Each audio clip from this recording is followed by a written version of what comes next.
O relatório do FMI prevê que a economia do Brasil deve crescer menos de 1% neste ano. A previsão anterior era de crescimento de 1,2%. Sobre isso, a gente vai conversar com a nossa correspondente internacional de economia, a Priscila Yazbek. Priscila, por favor, explica pra gente essa revisão para baixo. O que foi que aconteceu? Boa tarde, bem-vinda ao Visão CNN.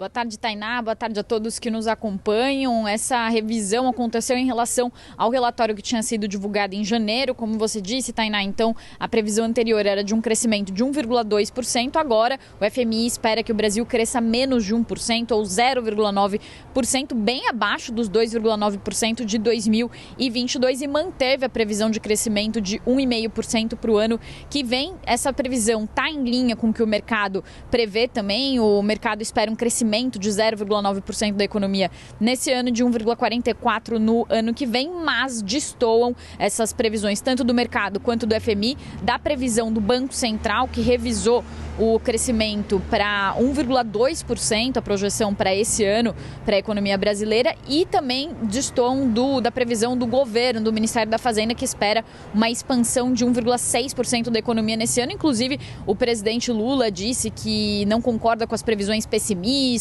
que mostram que a economia brasileira deve crescer menos de 1% ao ano. A gente já viu esse tipo de crítica antes. Paulo Guedes também criticava muito as projeções do FMI, a ver como que a economia então vai se comportar. O FMI também prevê uma inflação de 5% para esse ano, abaixo da previsão do mercado, que está em cerca de 6%.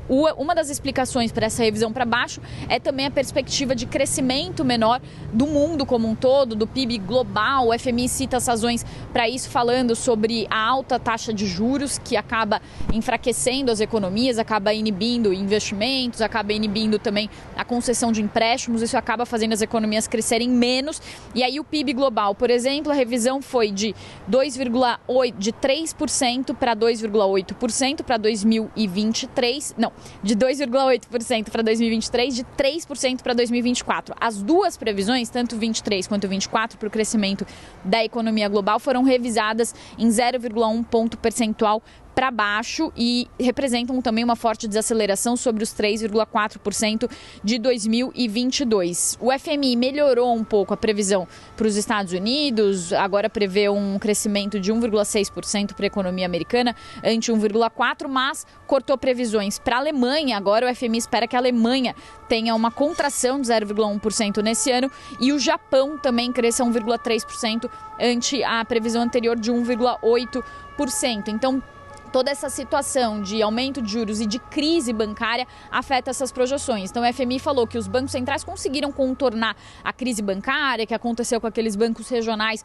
nos Estados Unidos, mas ainda assim essa crise adiciona uma camada a mais de risco para a economia global. Quando o FMI fala dos países emergentes, como o Brasil, fala também sobre o risco de aumento de gastos, o risco do endividamento público, que também acabam afetando o risco desses países, também acabam influenciando nas perspectivas para essas economias. E aí, por fim, Tainá, está acontecendo agora o encontro da primavera, do FMI, do Banco Mundial, desses organismos internacionais. Então, saem várias notícias. Então, além desse relatório que traz as projeções para a economia, o FMI também já tinha divulgado um relatório super interessante falando sobre as perspectivas para os juros no mundo, dizendo o seguinte, que acreditam que os juros altos são temporários e que os juros devem cair para o patamar pré-pandemia em breve, por duas razões. Uma, porque as taxas de inflação tendem a desacelerar no futuro próximo, e por um segundo elemento que não estava muito na discussão, mas que entrou na discussão com esse relatório